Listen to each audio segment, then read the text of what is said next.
రీసెంట్‌గా వెండి ధర చాలా పెరిగిపోయింది కదా! నేనైతే షాక్ అయ్యాననమాట. ఎంత పెరిగిపోయింది ఏంటి అని చెప్పి.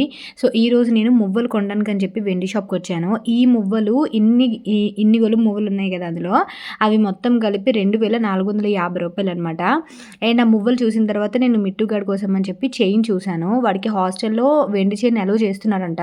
అందువల్ల ఎంతుంటదో అప్రాక్సిమేట్‌గా చూద్దామని చెప్పి అడిగాను. ఈ చైన్ ఇలాగా వచ్చేసి 7800 చెప్పారనమాట.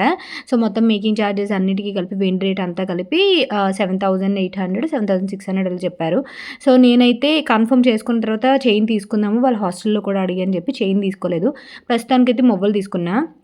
యాక్చువల్‌గా మువ్వలొచ్చేసి నేను నార్మల్‌గా మనకి పూసలు అమ్మే వాళ్ళ దగ్గర అండ్ ఆల్సో కొన్ని మార్కెట్స్‌లో అమ్ముతారు. ప్రస్తుతానికి ఇది కట్టింది మమ్మీ అయితే చిన్నోడికి. బట్ మేము మువ్వలు అండ్ ఆల్సో ఈ నల్లపూసలు, మువ్వలు కలిపి కట్టడం అలవాటనమాట.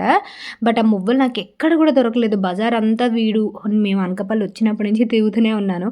అస్సలు దొరకలేదనమాట. అందువల్ల ఇంక వెండి తీసేసుకుందాం అని చెప్పేసి వెండివి ఇవి 24 మువ్వలు కరెక్ట్‌గా 24 మువ్వలు 2400 పడ్డాయి. అవి అరతులం అనమాట. అరతులం వెండి. నార్మల్‌గా అయితే మనకి తులం వెండి వచ్చేసి 4000 ఎంతో చెప్పారనమాట. 4900 ఎంతో చెప్పారు.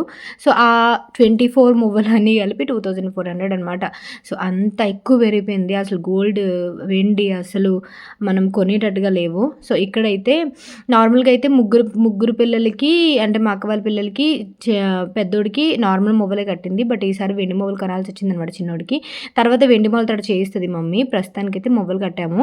సో, మంచి అందంగా కనిపిస్తది. అండ్ కట్టిన తర్వాత అయితే చిన్నోడిది ఇలా ఉందనమాట. నడుము దగ్గర ఇలా కట్టేసరికి దిష్టి పూసలు కూడా కట్టింది మమ్మీ. సో, అదనమాట సంగతి.